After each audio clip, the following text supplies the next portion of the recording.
Welcome back to Integrity 444 LTQS/EFV. I'm Coach Christian. This is part 5 of the Mentor Series teaching, Your Calling Requires Structure, Not Just Inspiration. This is the final part of this 5-part teaching. In part 1, we said, inspiration is not enough. In part 2, stop waiting for confidence, build evidence. In part 3, discipline is protection. In part 4, build a rhythm that carries the calling.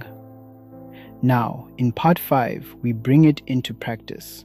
This part is called the Calling Structure Audit. Because your calling does not only need encouragement, it needs examination. It needs a container. It needs structure, rhythm, wise boundaries, and evidence. The Calling Structure Audit helps you move from feeling called to building responsibly. This is not about pressure or perfection. This is about alignment. So let's walk through the audit. Question 1. What is the assignment in this season? Not your whole life, this season. What is the assignment right now? Healing, writing, teaching, building your business, creating content, parenting with more structure, protecting your peace, recovering your health. Name the assignment clearly. A vague assignment creates vague structure. A clear assignment can receive a clear rhythm. Question 2. What outcome matters most right now? Do not choose 10 outcomes. Choose one. What is the main outcome? Do you need consistency, clarity, restoration, peace, skill development, audience growth? The outcome matters because structure should serve the assignment. You do not build random structure. You build structure that carries the mission. Question 3. What weekly rhythm protects this assignment? This is where the calling becomes practical. What day, what time, what action, what location, what system? If the assignment matters, where does it appear on your calendar? If your calling has no protected time, it remains vulnerable. If your purpose has no rhythm, it remains dependent on mood. Question 4. What must lose access for this rhythm to survive? This is important. Every structure will be tested by access.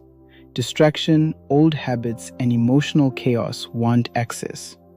Other people's urgency wants access. So ask, what must lose access? A person? A habit? A false obligation? A guilt-based yes? Your calling may not need more time first. It may need better access control. Question 5. What is the smallest promise I can keep this week? Do not make the promise too big. Make it faithful. A promise you can actually keep. 1 hour, 1 page, 1 protected evening, 1 reset. Small promises rebuild self-trust. Self-trust is built when the self sees evidence. Question 6.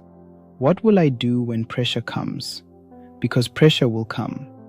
Do not build a structure that assumes life will be perfect. Build a structure that knows pressure is part of the journey. Question 7. How will I measure evidence? You need a way to see progress. Evidence can be simple. Did I show up? Did I keep the boundary? Did I choose structure after emotion faded? Measurement is not about self-attack. Measurement is about clarity. You cannot improve what you refuse to examine. Question 8. What support do I need? A mentor? A system? A spiritual practice? Support is not weakness. Support is structure. Question 9. What identity must I practice? Every calling requires an identity shift. Not fantasy identity, practiced identity. A writer writes. A leader chooses alignment. A creator creates. Question 10. What is the next faithful action? Bring it down to one action, not the whole vision. One next faithful action. What is the next thing you can do today? Write the page, record the video, set the boundary. One faithful action. That is how calling becomes structure. Now let me give you the full calling structure audit clearly. 1. The assignment. 2. The outcome. 3. The weekly rhythm. 4. What loses access. 5. The smallest promise. 6. The plan for pressure. 7. The measurement. 8. The support. 9. The identity. 10. The next faithful action. This is how purpose becomes structure. This is how structure becomes self-trust. Remember, your calling requires structure, not just inspiration. Inspiration can start the fire. Structure keeps the fire from burning out. If this teaching spoke to you, comment Calling Audit. I'm Coach Christian. Walk the path, keep the promise, and remember, your future does not need more fantasy. It needs one faithful structure.